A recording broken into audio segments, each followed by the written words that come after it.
Welcome to The Source, where we combine the headlines with in-depth conversations with the newsmakers themselves. I'm Pinky Webb. Today on the program, more senators want to send back Chinese Ambassador Huang Xilian following the latest aggressive attacks against Filipino vessels in the West Philippine Sea.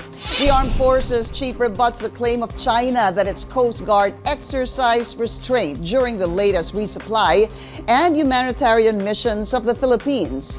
And later, Congress approves the over 5.7 trillion peso national budget for 2024. Senator JV Ejercito joins us live.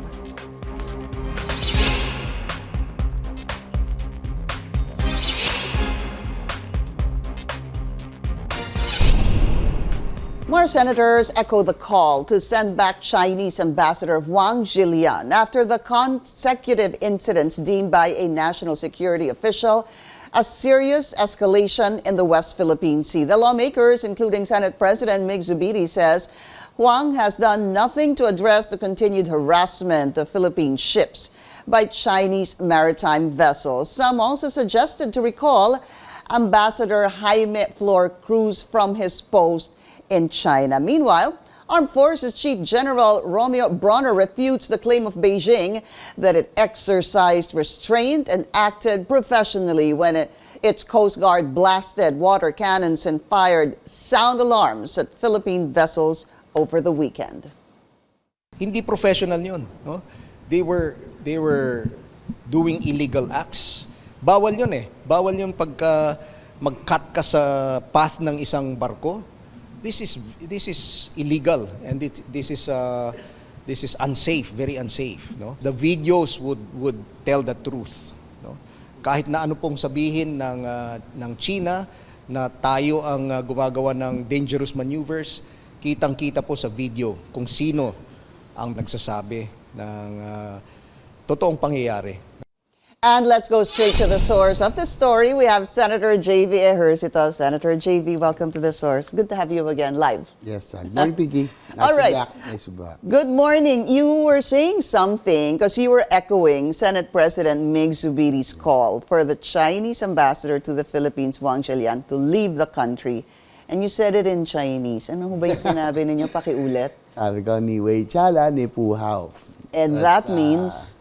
You go home because you're not good for, you're not a good person to be here. Hindi ka mabuti dito sa aming bansa. Parang yun ang ibig sabihin nun.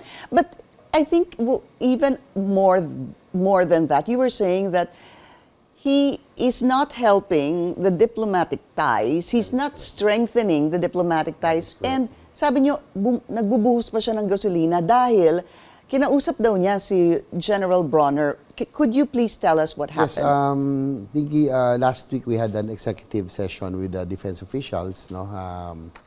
And General Bronner, on the sidelines, told us a story that when they saw each other, the Chinese ambassador in an event, the ambassador went to him and confronted him and said, "Don't provoke us. Don't provoke us. Ganon? Stop provoking us." I mean, we are the host country. And as ambassador, you're supposed to practice diplomacy. You are supposed to be the line between your country and the host country. And I think, Pinky, he has been very hostile, very undiplomatic. Instead of easing the tension already because of the circumstances in the West Philippine Sea, he's adding to the fire. No? Binubuhusan pa niya ng gasolina. And he's very hostile, I would say. Nung sinabi po sa inyo yon, syempre sa sidelines, mabuti po sinabi niyo nung executive session kasi baka malagot po tayo kung may kinuwento kayo dun sa executive session. So, how did General Bronner react? Kasi parang sinabi, ganun, may duro ho ba? May duro pa, yes, that's correct. That's you do not provoke us, do not ganon. Yeah. And how did he? I said, you're the ones provoking us. So, and as you can see, the narrative of China is different. No, they're claiming that in the videos that it's our ship that cut. How can that be? You can see how small that ship was. No, that the Chinese Coast Guard was bullying. So, How did you feel, I'm not though? saying, Vicky, that you, I don't know, we send back the ambassador. He has to be replaced with someone more diplomatic. I see. So let's clarify that. Ang gusto niyo po, palitan siya. Palitan siya.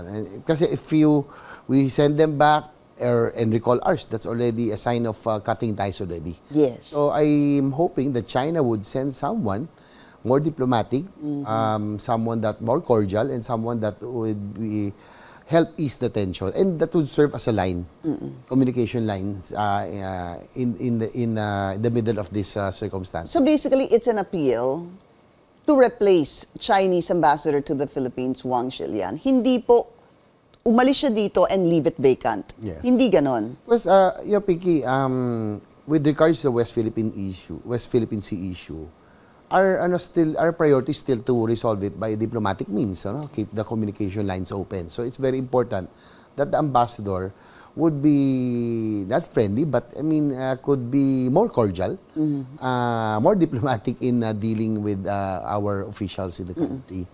Yung is already extreme, yung mga going to the UN, military action, because Pinky, whether we like it or in realities, we cannot match China. They are a superpower. We're a third world country. But we in the Senate just like to tell you that we're doing our part, that we have to put up that at least that minimum credible defense posture, that at least we have a credible and respectable vessels, Coast Guard, Navy. So we are trying to augment that. Instruction of Senate President Big Subidi, we augmented the modernization budget of the AFP and the budget of Coast Guard so that we can acquire these vessels as soon as possible because of the circumstances in the West Philippine Sea. Okay, I want to talk about that, the budget that the Senate ratified just a few days ago, in a while, no? But I want to go back. So you want him replaced. Hindi nyo naman po sinasabing umalis na siya at wag palitan. At hindi nyo din po sinasabi, am I correct? You're not asking for the Philippines to recall our ambassador in China. No. You don't support that? That's already saying that we're cutting our ties. I still think that we have to keep the communication lines open in the middle of this tension. So Okay. I'm hoping that it will at least ease the So keep ambassadors. Keep the ambassadors, but just change Ambassador Huang Xilian. Yes. Okay. Because there's been a lot of instances, Pinky, that he has been lying and has not been really not friendly, but not diplomatic, I would say. And has been hostile. And his statements, instead of being easing the tension between the two countries, is again, it's adding to the fire.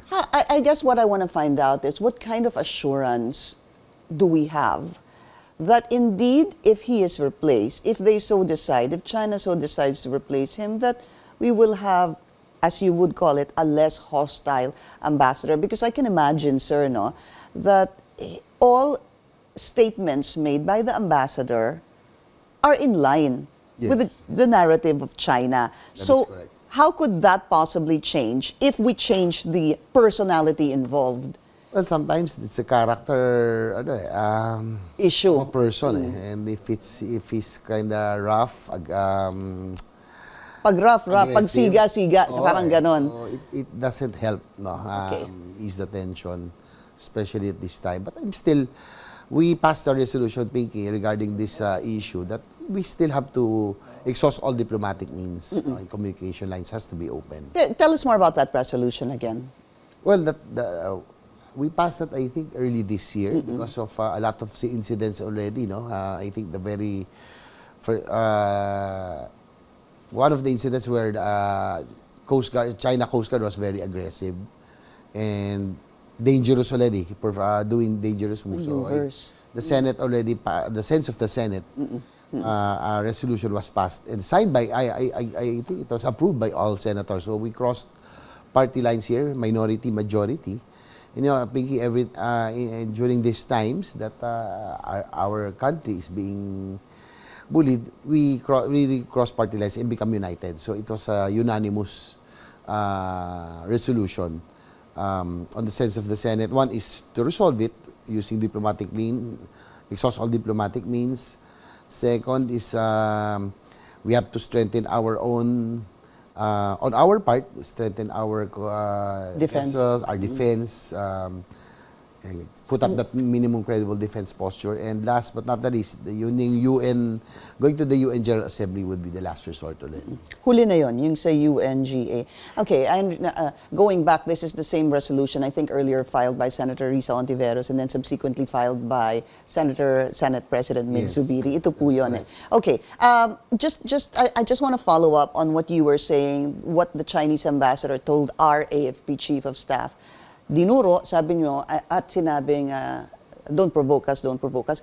Yung mga ganito ho ba, mga linya, Senator JV, do you think that siguro constitutes a siguro issuing a persona non grata to the ambassador? Kasi ang sabi po doon sa press conference ng National Task Force on the West Philippine Sea, you have to do or say something basically para maging persona non grata ka. Yun hubang pagsasalita niya kay General Bronner, does that constitute a persona non grata?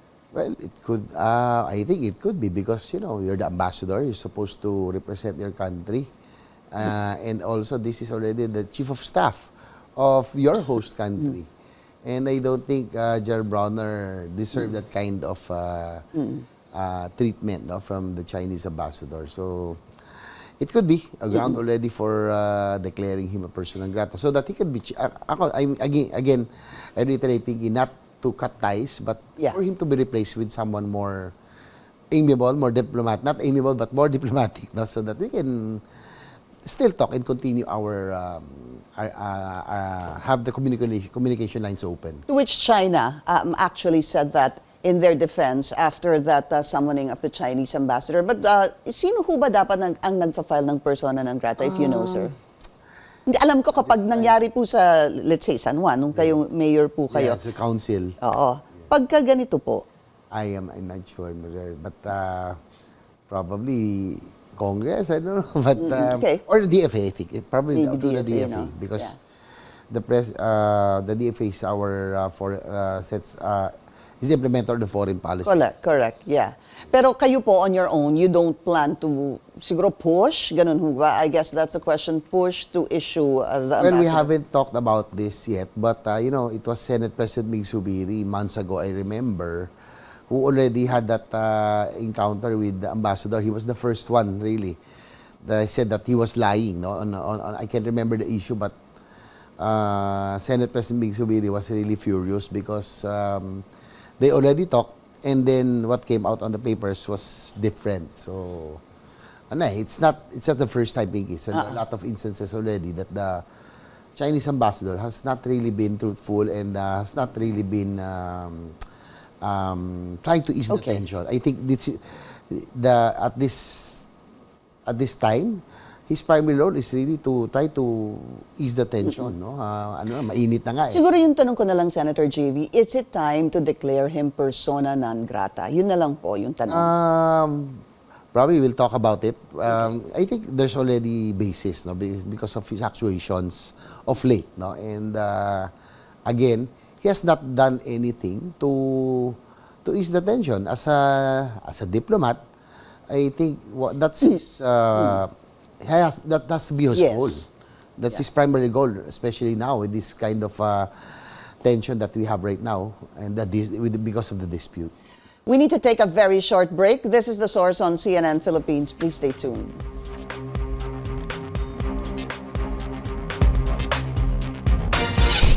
You're watching The Source on CNN Philippines. I'm Pinky Webb. Our source today, Senator JV Ejercito. So, Ambassador Huang, just going back now, was summoned by the DFA, and there was a response by the ambassador which came out in Xinhua News. No, I just wanted to read it, Senator. I hope you don't mind. Basically, he said that he lodged stern representations and strong protests to the Philippine side over its infringement and provocation, basically in Scarborough and Ayungin, as China has indisputable sovereignty over the South China Sea Islands. To me, Senator, this means they're standing by and that they are defending their use of water cannon, their dangerous maneuvers, even hitting and damaging Philippine vessels. this will go on and on. We say we have the backing, the 2016 arbitral ruling, we have the own clause, but they say no, we have the 9. And let me change that now, 10 dash line, di ba? Ganon.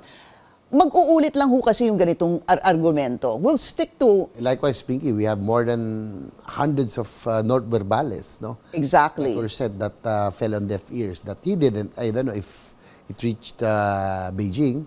So they never really gave importance or attention to the diplomatic protest that was served to China. So my question is, what else can government do? Well, you know, going back to history, no, it's the problem is because the expansionism being pushed by Xi Jinping. No, we just had these problems just recently. You know, the BRP Sierra Madre was grounded in 1999. By your father. By my father, yes. And I can recall, if I may recall, Piggy, on hindsight, that the reason that he ordered that it be grounded there was because at that time, there was no reclamation yet, no islands yet, but the Chinese militia vessels, Navy were already always having the frequency of the activities in Swarming that area. Swarming already in that area. And he received information. He was given that information and intel. So that's the reason that he ordered for the BRP Sierra Madre to be grounded, to mark as our territory and to serve as a temporary base, no? Temporary base wherein our Philippine Marines are stationed there. So, the problem, Pinky, is that the succeeding administration didn't follow through. It should have been already a permanent base by now. And in all those years, there was no problem, no? When the resupply and rotation mission, our Marines would conduct the RORE. No? And there was no problem. So it was just in the recent years that yung expansionism of Xi Jinping was really in full throttle. Yeah. Yes, in full throttle. So, and yun nga, they so did not... what can we do? What can we do? There are suggestions even by Senior Associate Justice Antonio Carpio, di ba, do a civilian mission, start a marine development in that area, yung mga ganun po. Ano po pa ang pwede natin? I mean, and again, the DFA keeps saying, no matter if we think that these note verbals and these protests fall on deaf ears, they are important because we are actually sending it on record. Exactly, sir. Putting it on record and telling the world that this is not true, this is our position, this is what we stand by. So itabi po natin yan, hindi tayo magkukulang sa diplomatic protest. Ano pang pwede natin gawin? Well, as I mentioned earlier, Pinky, you know, we cannot match China. They're a superpower. We're just a third world country. We may purchase 12 or 20 new supersonic jet fighters. They will probably have about 300 or 400. We may purchase about 10 Navy vessels. They will have about 100. No? So, but we still have to put up that minimum defense, credible defense posture, at least respectable. You know, Vietnam is a small country, but you know they're standing their ground. No? Yeah. What we're doing in the Senate, again, on our part, we're, in fact, I'll tell you on side, that the Senate President Big Subiri and I, on our parliamentary visits, we make those side trips. No? We are trying to shop or look at possible suppliers for our vessels, for our Navy and Coast Guard. In fact, sa France nga, we left at 8 a.m. in Paris, we went back at 2 a.m. No? We went around with the shipbuilders, a naval group in Spain. Sinadya nyo talaga? Sinadya namin because we're really, again, I take my hats off to our Senate President. He's really serious in trying to arm or equip our people. No? We have capable people, but we just have to equip them with the necessary vessels. So dialogue still, because in that same press release that came out, sabi po ni Ambassador Huang, it's time to return, urges the Philippines to return to the right track of properly handling differences through dialogue and consultation. So yan po, supportive pa po kayo dyan. Together with, of course, arming our defense capability. We will talk about the 2024 budget and what's in store for the Defense Department, the Navy, and the Philippine Coast Guard after the break. We'll be right back.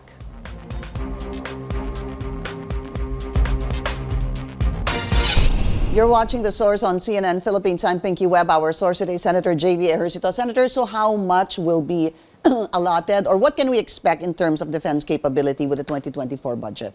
Well, just like last year, Pinky, when the AFP modernization was cut in half, when it reached the Senate, we restored it. We, not only 10 billion, but we added and supplemented it more. Again, this year, upon the instructions of our Senate President, that we really have to prioritize. So there were some cuts made elsewhere, but the AFP and the Coast Guard can expect that we have really put enough now, and we're hoping that we can have a catch-up already, yung catch-up plan for the Horizon 3 of the AFP modernization, which has been stalled and delayed years back because of budget cuts, but now we're trying to, because we're shifting already on external defense, Pinky. So it will cost a lot, but because of the situation, we have to prioritize. So they can expect that the Senate really, and it just approved the BICAM, has allotted quite a big amount for modernization and acquisition of vessels. Would you say that since naging senador po kayo, this is a budget where a lot of siguro focus and financial considerations were given to our defense capabilities? I would say that when I went back, this is the second budget since I went back, because in the past, Pinky, AFP modernization was not really given that much priority. It was, but it's a victim for cuts. No? As I mentioned earlier, from the House budget, it was cut by 10 billion, so we had to restore it. But I think because of the situation right now, the House already and the Senate already agreed that, we really have to prioritize All right. the AFP modernization. I have quick questions, sir. I hope you don't mind. Is it time to pass legislation to actually determine which departments or agencies are really just mandated or allowed to have confidential and intelligence funds? Kailan ho ba ng legislation dito? Well, I don't think it needs legislation, because, Pinky, confidential intelligence funds are supposedly for agencies and departments that have something to do with national security or fighting against crime, Department of Justice. No? So these are the traditional agencies and departments that are given CIF, or Confidential Intelligence Fund. And that's why this year those civilian agencies were not given under this budget. Pero hindi ho ba para mas malinaw? Because you can have an agency that says that we need these confidential funds to fight, let's say, terrorism or siguro insurgency, like what the Ed was saying. Palagay nyo malinaw, hindi na po kailangan ng legislation? Well, that can be studied, but I think yung traditional naman, Pinky, because of in the budget process already, that we really allot in the agencies that have something to do with national security. All right, PhilHealth, there's supposed to be an increase, hindi ho ba? Tama ba? By January 2024. Yes. And we've talked about this even when you were senator, when you were not senator. Aakyat na ho siya dapat, I believe, na 5% next year. Do you support it? Or do you say, I have wag a na pending muna? bill right now, amendment to the Universal Healthcare Act. No? I'm the principal author. Right. But Pinky, once it's implemented, that's when you know when to make adjustments, if there are flaws. So one of the features of the bill that I filed to amend is to adjust the premium rate, so it will not be high. We want to go back, hold it to 2 years back, because we just came from the pandemic. Opo. Everyone's still recovering, so we have to adapt to the situation. So I'm hoping that we will be able to pass this amendment so that the premium rate hikes will be adjusted accordingly. But this is supposed to be implemented January 2024. Yes, that's why I'm hoping that the amendment would be passed so that we can adjust already, so that we have But to. Senator, hindi ba dapat 5%? So ano yung amendment niyo po? Go back to, I think, 3%. Yes. Bago pa tumaas And ng then 4. Slowly. We have to give time for everyone to recover. You know, we're still recovering from the because of the pandemic. So I'm hoping that at least it will. But today's your last day, right? Yeah. No, we're going back in January. So at least I'm hoping that it will be passed. Okay. As soon as as soon as possible. you return from the holidays. Well, Senator JV Ejercito, thank you so much for your time. Advance Merry Christmas to you. Merry Christmas, Pinky. Thank you so much. And thank you for joining us here on The Source. I'm Pinky Webb. You're watching CNN Philippines.